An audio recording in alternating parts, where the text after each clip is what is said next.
هاي، اخباركم ايه؟ احنا هنحكي النهارده عن قصة طيبة القلب وجمال الروح. واحدة بتقول: انا اخو جوزي مات ومراته راحت اتجوزت بعد العدة على طول، وسابت ابنها عند حماتي، وحماتي عايشة لوحدها مع ابن اخو جوزي اللي هو صغير وعنده 6 شهور اللي مامته سابته. وما قدرتش اشوفه وهو كده مع حماتي وهو عاوز يرضع وحالته صعبة، وعلى طول كلمت جوزي يجيبهولي اللي اخده اربيه مع ولادي. وانا عندي بنت 2 سنين وولد عنده 9 شهور، وفعلا جوزي جابه. وكلمت حماتي وجوزي ان عايزة ارضعه ويكبر في حضن، ولو هو امه مش سائلة فيه انا اسأل فيه واهتم بيه. ودلوقتي قاعدة اقنع حماتي تيجي وتعيش عندنا لان هي عايشة لوحدها، وبصراحة هي ست طيبة جدا وقلبها عليا وعلى ولادي، وهي مختلفة عن اي حد وبتحبني قوي، وانا كمان بحبها وبعزها قوي. وخليت جوزي يتولى الموضوع اللي هو يقنع مامته، وانا جهزت لها اوضه من كل لوازم، وهتيجي تقعد معانا بالكتير قريب، كمان كام يوم كده. وانا حابه الموضوع ده قوي.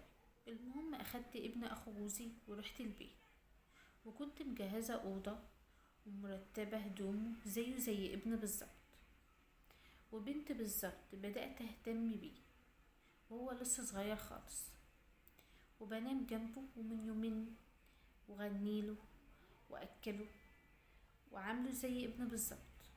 بتحس ان الاطفال لما بتبقى قاعده في البيت بتحسيهم اللي هم عاملين دوشه وشغب، وبتبقى مخليه الجو البيت الحلو.